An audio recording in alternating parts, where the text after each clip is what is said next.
And turning now to our southern border, President-elect Trump has already said it is time to wage war on the cartels, pledging to take down the cartels, quote, just as we took down ISIS. Now, News Nation monitoring the threats increasing for Border Patrol. Meanwhile, this month, Texas National Guard members shot at from Mexico, and an alert going out to Border Patrol of military-grade weapons, including rocket-propelled grenades and IEDs, found just over the border in Mexico connected with cartels.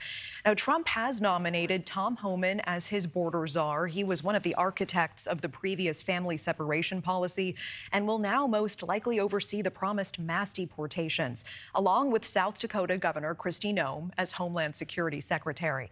And tonight, we are looking into a new proposal from a Texas lawmaker that aims to combat Mexican cartels.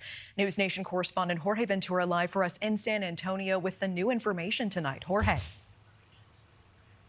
And Natasha, Texas Congressman Dan Crenshaw wants to create a special House task force, a special committee with the goal of bringing down Mexican cartels. Now, according to Congressman Crenshaw, this bill would authorize the use of military force against either the Sinaloa or Jalisco Mexican cartels. According to that bill, that would give President-elect Trump the tools needed to dismantle Mexican cartels, including using intelligence, surveillance, and cyber capabilities to disrupt their operations in Mexico. Our next, Congressman Crenshaw says, quote, the cartels are the greatest near-term threat. President Trump agrees.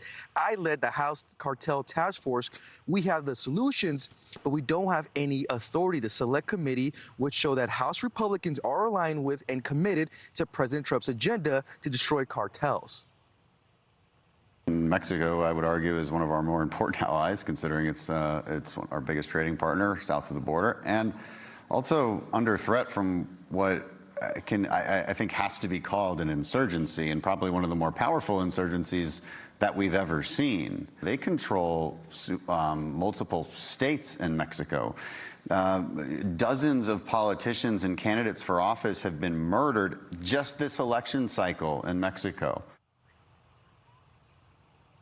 Now, Mark Esper, one of Donald Trump's defense secretaries during his first administration, said that Trump proposed to launch missiles at Mexican cartels and drug labs in Mexico. Now, the huge issue, Natasha, with this task force is Mexican officials, including this new Sheinbaum administration, continues to say they will not allow any U.S. military or special forces on Mexican soil to fight cartels. So we'll continue to monitor that situation as this bill continues to develop and as we get closer to January, Trump's inauguration, Natasha. Okay, Jorge Ventura live in San Antonio with that. Thank you. Thanks for watching. Go to joinnn.com to find News Nation on your screen. And don't forget to click the red subscribe button below to get more of News Nation's fact-driven, unbiased coverage.